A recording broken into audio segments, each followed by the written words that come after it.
ژوند غواړي تودوخه د خواږه نظر. ژوند غواړي تودوخه د خواږه نظر. او ژوند غواړي تودوخه د خواږه نظر. ژمي کې دا ځکه خلک لمر ته ځي. دا بیا استاد. ژوند غواړي تودوخه د خواږه نظر. ژمي کې دا ځکه خلک لمر ته ځي. خو دلته کې خرڅېږي ګلندامې په پیسو. خو دلته کې خرڅېږي ګلندامې په پیسو. هر څومره په مینه کې صادق یې خو ارمان. شاعري او لیکوالي څوک راته راکړي که نه زه به پکې لیکوالي واخلم.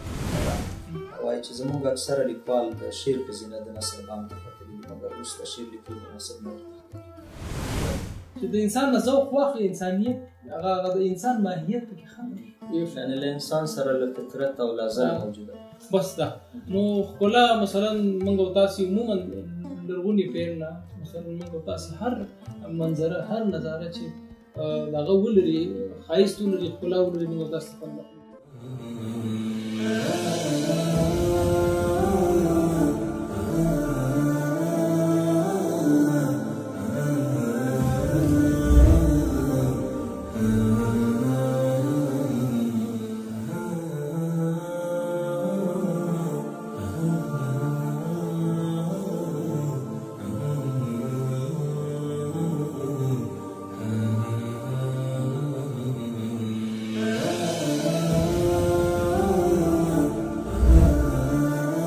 زړګی مې وران دی خدای مهربان دی.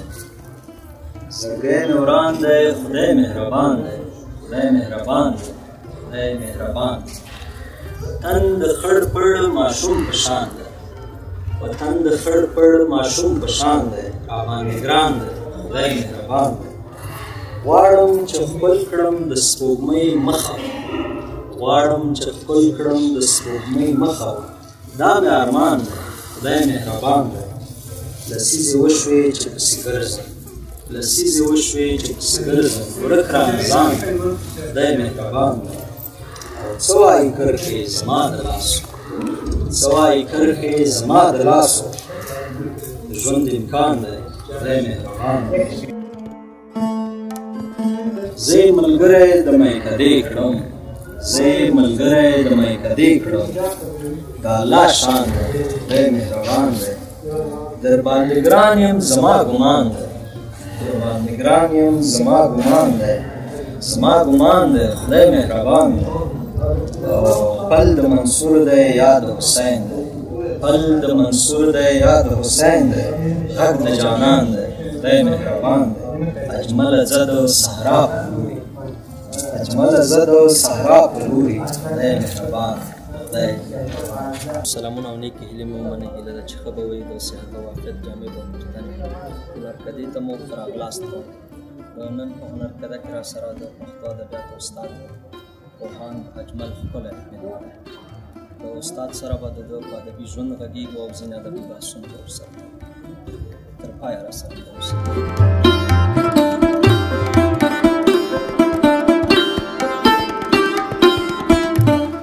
لیدونکو یو ځل بیا سلام. لکه څنګه مو چې وویل د پښتو ادبیاتو استاد پوهاند اجمل ښکلی راسره دی. ښکلی صاحب هنرکدې ته ډېره مننه خوشحاله اوسئ. استاده زموږ خپرونې څو برخې لري. په دې کې به بحث هم کوو، سوالونه به هم پوښتو او شعرونه به هم کوو. نو د خپرونې لومړۍ پوښتنه ده د شعر په برخه کې مبتدي شاعر کوم اصول باید مبتدي شاعر د شاعرۍ دپاره ځینې شیان ډېر مهم دي. یو ډېر اساسي شی چې دی هغه مطالعه ده. د مطالعې په ذریعه باندې شاعر مثلا ځان یو ځای ته ایستلی شي. مطالعه اساس. نو مطالعه کې دوه البته لومړۍ مرحله کې دوه شیان مطالعه ضروري ده. یو په خپله د ښو شاعرانو مطالعه ضروري ده. مثلا موږ او تاسې پخواني ادبیاتو کې هم او په اوسني ادبیاتو کې هم ګڼ ښه شاعران دي.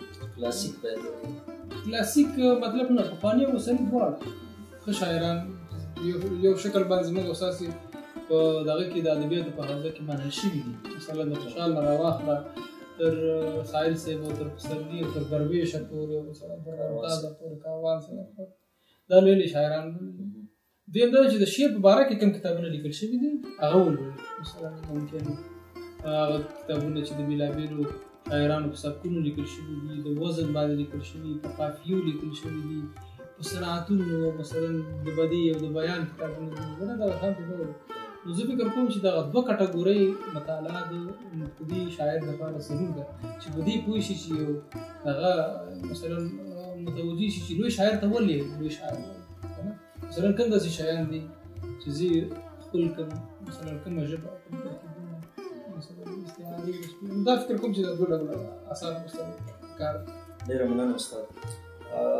زموږ ډاکټر صابران پوښتنه کړې ده، وایي چې زموږ اکثره لیکوال د شعر په زینه د نثر نام ته ختلي دي، مګر اوس د شعر لیکل مناسب نه ورته نه. داسې زه فکر کوم چې دغه ډول حکم به ډېر دغه نه وي، ځکه دا که سړی داسې خبره کوي نو یو تحقیق ته ضرورت لري چې رښتیا هم په پښتو ادبیاتو کې دغه شیان شوي دي که نه دي شوي. نو زه فکر نه کوم د شعر مخالفت عموما داسې خلک هم کوي چې د شعر سره سر و کار نشته دي. کېدای شي په ځینو مواردو کې د هغوی دغه چې دي انتقادونه جایز وي، کېدای شي په ځینو مواردو کې انتقادونه جایز نه وي. په اردو ادبیاتو کې یو اصطلاح لرو د ناکام شاعر.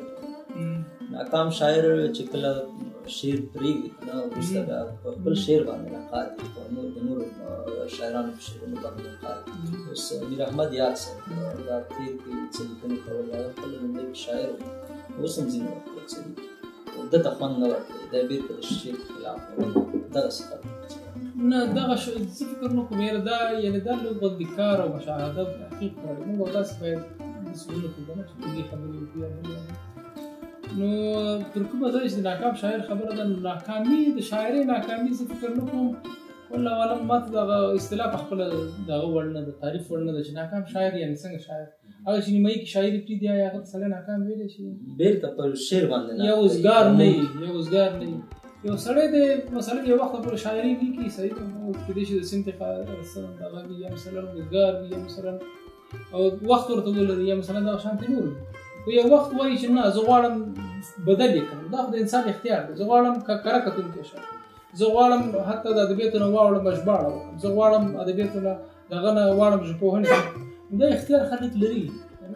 نقد کول په شاعرۍ باندې کې یو شاعر راپاڅېږي وایي چې سبا نه زه نور شعر نه لیکم، شعر محوه کوي، یعنې شعر نه مني. نه زه فکر کوم چې ما والله عالم د هغه نظرونه ما ډېر نه دي لوستي چې د هغه څه وایي د شعر په باره کې. خو زه وایم چې که یو سړی غواړي چې کره کتونکی شي ښه دي، دا مشکل نه لري. خو دا ده که یو څوک په دې باره کې خبره کوي چې والله شعر نه دی په کار، دا هماغه شانتې یو سړی هغه سره ظلم کوي لکه یو څوک چې وایي چې والله دغه نه دی په کار، نقاشي نه ده په کار. یا مثلا په یو ټولنه کې داسې وګڼه چې دغه ارواپوهنه نه ده په کار. نو نه په کارېدل بیخي مطلقه خبره ده، علمي خبره ده، دا علمي چلند ده. ډېره مننه استاد. بېشکه د پستو شونډو لایق یې خوارمان، بېشکه د پستو شونډو لایق یې خوارمان، شبنمه په ګلاب باندې شکه خوارمان. خو دلته کې خرڅېږي ګل اندامې په پیسو، خو دلته کې خرڅېږي ګل اندامې په پیسو، هر څومره په مینه کې صادق یې خوارمان. زما په نصیب نه شوه د جنت هغه مڼه، زما په نصیب نه شوه د جنت هغه مڼه، ای خدایه ته بېشکه چې راځې استاد شعر یو غزل دی: توره شپه ده ویده واړه کائنات، توره شپه ده ویده واړه کائنات، مسافر زړه مې سم درپسې مات. توره شپه ده ویده واړه کائنات دی، مسافر زړه مې سم درپسې مات. یو خندا د ګلرخانو موندې نه شو، یو خندا د ګلرخانو موندې نه شو، سږنی کال د میوو لاسومره خات. یو خندا د ګلرخانو موندې نه شو، سږنی کال د میوو لاسومره خات. خلک بولي د هغې یادې خبرې، خلک بولي د هغې یادې خبرې، خو زه وایم د حافظ شاخې نبات. خلک بولي د هغې یادې خبرې، خو زه وایم د حافظ شاخې نبات. خوشبویۍ یې د نظر هر لور خپرېږي، خوشبویۍ یې د نظر هر لور خپرېږي، په ګل بند په رنګینۍ کې د خپل ذات. خوشبویۍ د نظر هر لور خپرېږي، په ګل بند په رنګینۍ کې د خپل ذات. مونږ په ده پسې ورمات یو خدای ګوره، مونږ په ده پسې ورمات یو خدای ګوره، د نرګس غوندې په ځان پسې ورمات. مونږ په ده پسې ورمات یو خدای ګوره، د نرګس غوندې په ځان پسې روان دی ډېر اجمل ناست ورته د زړه د پښو په سر دی اجمل ناست ورته د زړه د پښو په سر دی منتظر د یوه ښکلي ملاقات. ډېره مننه استاد. استاده تلپاتې ښکلا شته؟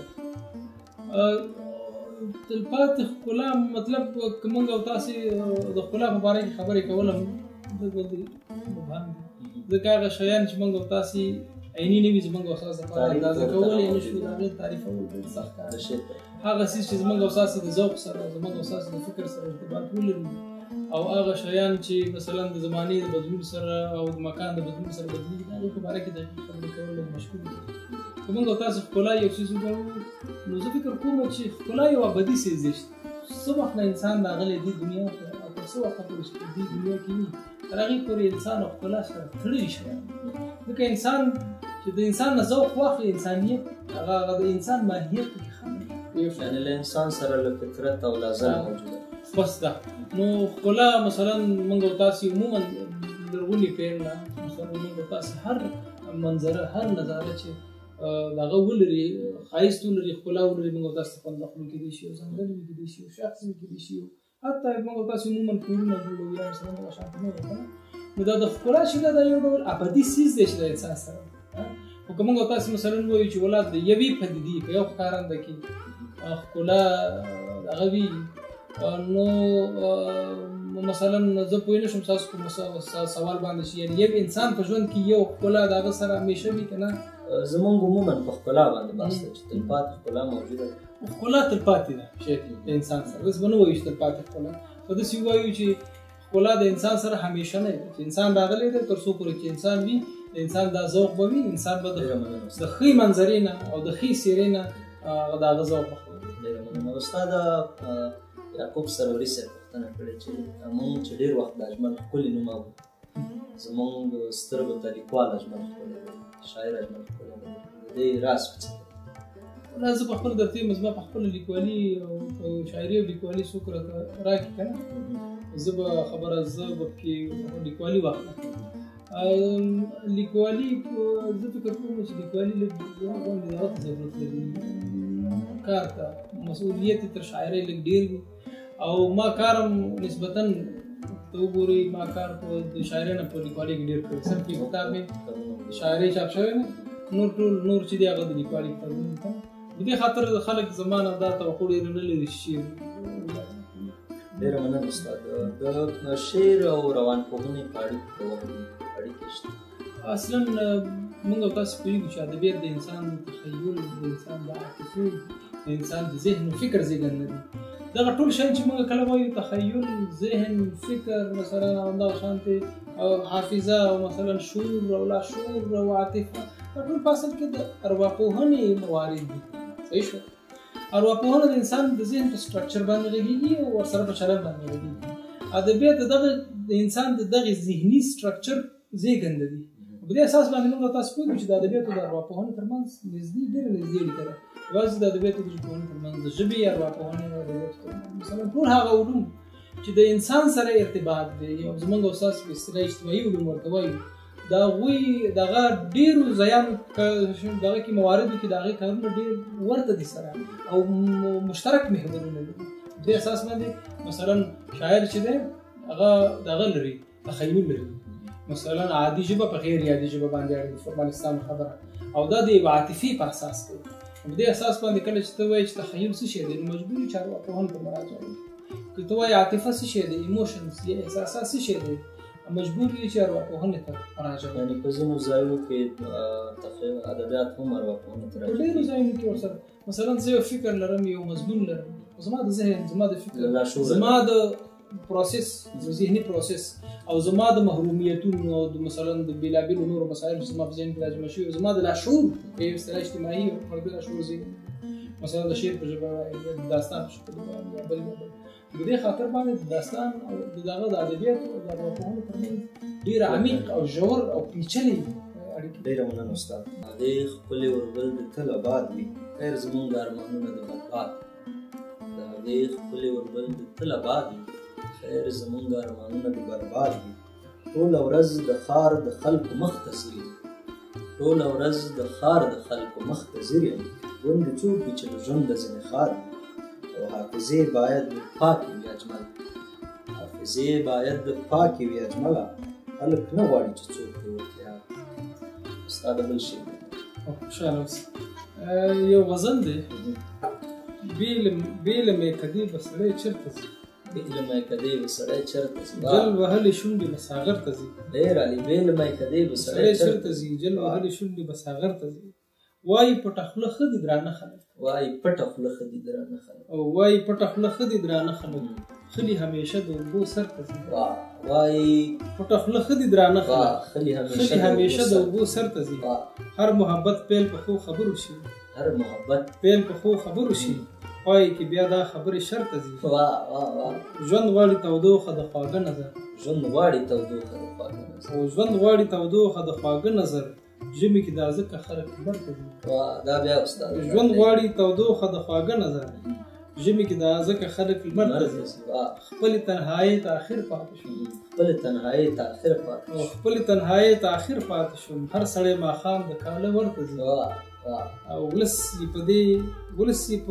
یې دی په لاره د خزان روان ولس یې دی په لاره د خزان او ولس یې دی په لاره د خزان روان مشر یې تنها د ګلو کړته ځي او منه هیلې کېږي له ماښام تیارې منه هیلې کېږي او له ماښام تیارې ځوانه شپې اخر هم سپین سحر ته او غواړي چې خپل درد شریک کړي چا سره غواړي چې خپل درد شریک کړي چا سره هغه ورځ ژمن له ښاره غر ته ځي ډېره دې استاد انګیز صاحب پوښتنه کړې عمران انګیز استاد غضنفر وایي چې په خپله یوه مقاله کې وایي چې ښکلا چېرته ده بېرته په همدې کې وایي چې ته په ځواب بېرته وایي چې ښکلا په طبیعت کې ده په انسان کې ده د انسان په بدن کې ده او په هنر کې ده تاسو څه ښکلا چېرته ده ښکلا خو ما د پیل چې ښکلا خدای پاک د ښکلا په دې طبیعت کې که انسان په شګون وایو که نه په طبیعت کې پاشه دی په یو شکل باندې او خدای پاک انسان ته ذوق ورکړی دی په دغه ښکلا باندې مین کړی په دې اساس باندې موږ او تاسې مخکې مې ویل چې مثلا ځنګل کې موږ ښکلا دي مثلا حتی کله کله د انسان په فطرت داسې وي چې همداسې لغړ غرونه هم ښکلا ورته لري که نه ښکلا مثلا که موږ او تاسې کله چې کورونه جوړوو یوازې دې دپاره نه جوړوو چې یخنۍ او ګرمۍ نه ځان پټ کړو بلکې هغه یو ډیزاین باندې جوړوو مطلب د خپل د ښکلا ذوق هم پکې عمل موږ او تاسې په مصنوعي کارونو کې هم او هغه چې طبیعي دي هغې دواړو کې ښکلا پاشه په انسان کې هم فرق ده هنر موږ او تاسو شعر او ادبیات چې د ښکلا په حوزه کې مطالعه کېږي په یو علت دا دی چې دا سټرکچر چې دی دا مثلا لکه یو سړی راواخلي ونې مثلا منظم یې وکړي یو نظم پیدا کړي لکه ارسطو چې د ښکلا تعریف کوي هغې کې ښکلا پیدا شي تناسب ولري یو تناسب ښکلا پیدا شي همدغه شان د شاعر راپاڅېږي د الفاظو ترمنځ په معنیز لحاظ باندې او د شکل یې د موسیقۍ تلفظ له پلوه یو دغه پیدا کړي یو تناسب پیدا کړي نظم بېرته دا هم ویلی شو چې ښکلا نسبي ده بلکل په دې خاطر باندې شعر چې دی هغه زموږ او ستاسې د ښکلا ذوق خرابوي که نه کله چې رحمان بابا وایي چې ځان په ځمکه باندې ښخ کړه لکه تخم که لوی غواړي د خاورو په مقام شي وګورئ په اصل کې د وزن امتزاج مثلا تخم مثلا دغه تشبیه او دا نور دا ټول د ښکلي کولو سینګارولو وسایل دي لکه مثلا یو شخص یو ناوی چې موږ سینګارو موږ سره دا وسایل دا داسې سینګار کړی دی چې تا ته اخلاق هم انتقالوي اوس هغه شعر د شعر لومړنی کار دا دی چې د انسان د ښکلا ذوق خړوب کړي نو بیا که د ښکلا ذوق باوجود پیغام او معنا هم ولري فکر هم ولري بیا هغه پیغام ډېر اغېز لري رحمان بابا هم داسې ویلي مثلا موږ تاسو وایو چې لا تواضع کوئ تواضع ډېر ښه کار دی ممکن ډېره په ذهن کې نه وی پاتې شوی خو کله چې رحمان بابا وایي چې ځان ژوندی په ځمکه ښخ کړه لکه تخم د خاورو په مقام شو نو زموږ او ستاسو په ذهن کې پاتې کېږي چې والله دا تواضع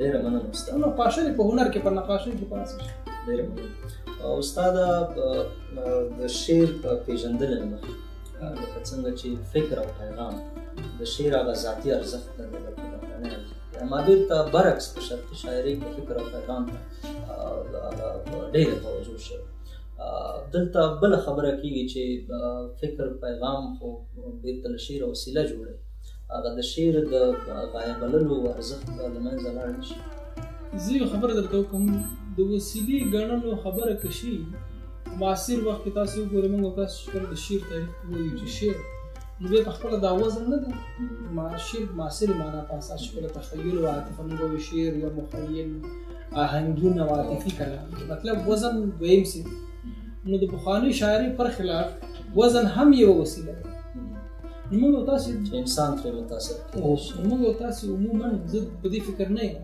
چې پیغام یا فکر دغه دپاره یوه وسیله ده یا یو هدف دی صرف یو عموما کله که موږ تاسو شعر صرف دې دپاره لیکو چې وزن په اساس باندې لیکو قافیې صرف دو راږدو نو آیا هغې ته شعر ویلی شو شعر خپل هدف نه مطلب دا دی چې ته کله شعر مثلا زه درته دا یم چې که ته یوازې د پیغام په انتقال باندې فوکس کوې او ښکلاییز اړخ یا د ادبي اړخ ته نه ګورې د شعر نو هماغه د تواضع د رحمان بابا د شعر خبره شوه که ته ووایې چې ښه قافیه پیدا کړي وزن ووایې چې تواضع ډېر ښه کار دی توازن مثلا کوئ آیا دغه صرف دغه شعر چې دی د تواضع د انتقال لپاره یو وسیله شو په دغه مواردو کې ستاسو خبره سمه ده زه فکر کوم شعر چې دی هغه لکه دغه چې وایي فورمالستان چې وایي شعر په ژبه کې دننه پېښېږي اوس ژبه څه مشکلات او خصوصیتونه لري د ژبې ابتدایي خصوصیت دا دی چې غږ لري غږیزه ده په دې خاطر باندې شعر شاعر دغه ابتدایي خصوصیت نه استفاده کوي په دې کې وزن پیدا کوي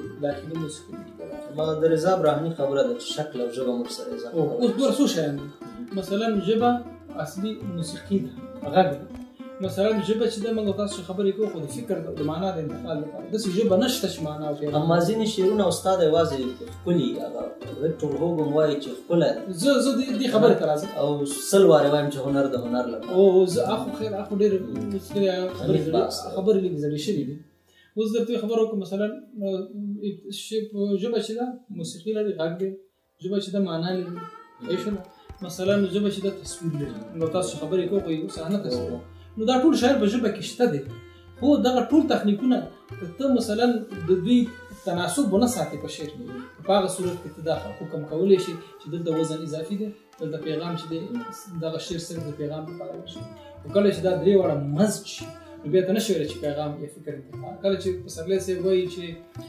دغه څنګه چې ستن بزان استلېږي او تاره ته پاتې زی چې پټه خوله د بل په لاره زی چې پټه خوله د بل په لاره ته به پاتې ستن بزان استلېږي او تاره ته به پاتې آیا دلته ته کولی شي چې تصویر او دغه ایمیج دغه نه د مدعا نه بیل کړي په اسانه آیا دلته ممکنه ده چې ته وزن بیل کړي موسیقي بیل کړي دا داسې سره مسج کړي دي چې ته دلته نه شي ویلی چې دا شعر د پیغام صرف د پیغام لپاره دی مثلا درویش وایي چې خپله مور رخصت غواړي هغه ځوانه وواهي خوشبویي نه وي تل تر تله په قبضه کې د ګل هغه مسافري ده هغه پیغام دی خو دلته پیغام چې د جدا کې شعر ختم شو نو دې اساس باندې زه فکر کوم هغه صورت کې زموږ او ستاسو خبره سمه ده چې ووایو چې ولا دلته وزن صرف وسیله ده مثلا دلته چې د پیغام صرف د وزن او د شعر د موارد لپاره پیغام د وسیلې په توګه باندې دغه وسیلې په توګه د پیغام د انتقال لپاره د وسیلې په توګه استفاده شوې ده په هغه صورت کې کله چې دا تناسب موجود وي نو بیا دا ټول په کار کې دی خو زه ستاسو یو خبره تاسو وکړم موږ ستاسو خپله شاعري ده خپله د نړۍ موږ د دې صوت وکړو د فکر د غرب ادبیات اوس 3/4 برخه البته شعر کې 3/4 برخه سپین شعر ده او په هغې سپین شعر کې بیا ډېره کمه برخه د پیغام ډېره ښکلا دا اوس زمانې سره او تر دا اوسه پورې د ټولنې د ضرورت په اساس باندې دا کار خبره ده مثلا موږ او تاسو وینو چې د دې مثلا فکر دی او موسیقي ده او مثلا د شعر دغه د ژبه ده یا مثلا تخیلي توکي دي او عواطفي اړخ اوس خاطر تخیل ممکن ډېر لوړ نه وي عاطفه ډېره لوړه موږ تاسو خپل شاعران په ژبه دغه بل عشق او مینه ډېره دغه رغنده توکي په اساس باندې کټګورایز کولی شو نو شو ویل چې ولادت د پسرلی صاحب د پیغام شاعر دی او ته هغه پیغام په تصویر کې وړاندې تاسو دغه خبره وکړه عموما په شلمې پیړۍ پورې دا یو تصور موجود کله چې شوروي اتحاد د سوسیالیستي ایډیالوژي وه نو هغې ویل چې شعر باید التزام ولري همدغه وخت فورمالستان فکر کوم فورمالستان خو د هغوی د هغه سره خلک لاړل هغوی چې کله د اکتوبر انقلاب وشو شوروي اتحاد کې د سوسیالیستي فورمالستان یې وشول او هغه ځینې ولاړل نو کله هغه ویل چې نه شعر باید التزام ولري پیغام ولري کارګرې طبقه او مثلا دا لوړې سوه په مقابل کې امپریالیستي هغه چې اشراف او کارخانه‌دار هغوی شعر نه صرف د اوزار د ښکلا او د عشق او د رومانس لپاره استفاده کوي. یعنې استاد هغه مجموعه وکړو د خبرې بیرته دا هم ویلی شو که څه هم شعر یوه ونه وبولو او هغه ونه د تزیني ونه وبولو بیرته میوه هم ورکړي هغه میوه که پیغام وبولو نو دا هم مطلب زه درته دغه خبره کوم چې په پوسټ ماډرن دنیا کې دا خبره نه ده مهمه چې شعر د شعر لپاره که شعر د ژوند لپاره دا خبره نه ده. زړې خبرې خو زړې هغه چې سوسیالیستي ایډیالوژي وه او هغه چې امپریالیستي ایډیالوژي په هغه وخت کې ډېره دغه وه هغوی دا ډول دا ډېر سیاسي نظریې وې ادبي نظریې. شعر اوس وایي چې نوی الزام را باندې ولګوي زړې خبرې او شعر په عین حال کې حتی که هیڅ دقیق شعري ټولنیز پیغام ونه لري هم شعر د انسان ذوق اړولی هم پکار دی. ډېره مننه. خو که ویې لري مطلب دا خبره اوس نه ده مطلب هغه نه شو کولی. خوب وینم چې ګر چاپېره شړه کنده باران وي خوب وینم چې ګر چاپېره شړه کنده باران وي خوب وینم چې رنګ له دیوالونو نه روان وي وخت به ستا رنګین پیغلتوب هم داسې برباد وخت به ستا رنګین پیغلتوب هم داسې برباد کړي خلک به ډله ډله د ښارونو نه روان وي لکه روان چې دي څوک خو د ژوند په حقیقت باندې موږ پوه کړي څو به میخواران خالي جامونو نه روان وي. استاد له تاسو شو ګوندې ها ښکلې په دې شاړه لاره بیا راشي ګوندې ها ښکلې په دې شاړه لاره بیا راشي د زړه کړکۍ مې خلاصه پرېښي چې هوا راشي ګوندې ها ښکلې په دې شاړه لاره بیا راشي د زړه کړکۍ خلاصه پرېښي چې هوا راشي هغه د اوله میکدې سره د مینې وکړي هغه د اوله میکدې سره د مینې وکړي ماته په ماته پیمانه باندې ژړا راشي مونږ شکایت کړو له تیارو خو ډیوه نه بلوو مونږ شکایت کړو له تیارو خو ډیوه نه بلوو یو منتظر چې د یو لوري به رڼا راشي. دا استاده بیا مونږ شکایت کړو له تیارو خو ډیوه نه بلوو یو منتظر چې د کوم لوري به رڼا راشي د خپل ارمان د حسین غم یوازې وژاړم د خپل ارمان د حسین غم یوازې وژاړم زه څه خبر وم ستا په تګ به کربلا راشي چې کوم زلمی روان په لوري د سراب ووینم چې کوم زلمی روان په لوري د سراب ووینم په خپلو ستړیو مزلونو مې خندا راشي ذهن مې ډک شي له سرور چې شهلا ووینم زړه مارغه مې وزر وکړي چې سوما راشي او اجمله مړ به دې کړي څوک په تحریف شوي تعبیر دروغ به کلي وران کړي چې رضوي بیان سره وایي چې پښتانه ادیبان او شاعران اوس مهال د کومو خاصو ادبي جریانونو پیروان او ګټې څه دي او اصل کې موږ او تاسې یو مشکل لرو چې موږ او تاسې د روان جریان په باره کې فیصله نشو کولی مطلقه فیصله نشي ځکه چې دا ادب تاریخ دی کله چې د تحول رامنځته شي مثلا په ادبي برخه کې او یو توپیر رامنځته شي بیا هغه توپیر ته سړی ډېر متوجه کېږي نسبت نو موږ او تاسې عموما که موږ او تاسې اوسنۍ هغه وګورو جریانونه نه پوهېږم چې د جریانونه مراد د هغوی په ادبي اصطلاح باندې څه دي چې مثلا د کومو جریانونو مطابق موږ او تاسې لوی لوی شاعران لرو نو ځینې شاعران ما داسې لیدلي دي چې ډېر دغه د درویش شاعري نسبت او یو بل زموږ استاد د غمیز او دا مثلا دومره ډېر شوي دي چې هغه ډېرې ښې انځور کړي هغه درویش ښه انځور کړي دي او بل عموما موږ استاد ساده شاعري هم ډېره یو څه شی چې زه وینم موږ استاد په شاعري کې رومانس ډېر دی رومانس ځکه ډېر دی چې عموما رومانتیک شعرونه ریسک نه لري مثلا ځوان نشي کولی سیاسي شعرونه مثلا دا شان د نور شعرونه چې دی هغه ریسک لري په دې خاطر باندې زه فکر کوم چې په اوس مهال کې رومانتیکه شاعري ډېره ټاپ کې روانه او دغه رومانتیکه شاعري چې ده په دې کې موږ تاسې وګورو نو عاطفي اړخ نسبت تخیلي اړخ ته ډېر پیاوړی په ټوله کې سړی داسې کولی شي ممتاز ډېر شاعران زموږ استاد متاثره دي یو وخت د کاروان صاحب نه خلک ډېر چنار خبرې کوي یو وخت دغه د استاد پسرلي نه خلک متاثره دي اوس موږ تاسې وینو چې درویش اغېز لري او د هغه ډېر اغېز لري او مثلا او که په دې بلې زاویې نه وګورو موږ تاسې ځینې شاعران چې دي هغه مثلا ډېر دغه ملتپال او قومي شاعري ډېره کوي، ځینې شاعران چې دي هغه رومانتیکه شاعري ډېره کوي. بېلابېل معیارونه بېلابېلو کټګوریو په اساس ډېره مننه استاد. بېرته راځو ښکلا ته. مونږ که چېرته یو ښکلی ماشوم په غېږ کې ونیسو، هغه مچ دا به د هغه د ښکلا تاثیر وي په مونږ باندې او که زمونږ د هوس او مینې شي. اصل کې د ښکلا بحث چې موږ راخلو نو په لومړنۍ نظریه د ښکلا دا وه چې په اصل کې ښکلا په هغه ابجکټ کې، هغه څیز کې، دې ته ابجکټیو نظریه وایي، هغه څیز باید ښکلی. بیا یو وخت داسې دغه راغله د بامګارټن په دې باره کې د ښکلاپوهنې په فلسفه کې ډېر کار کړی دی، المانۍ دغه دی فیلسوف دی.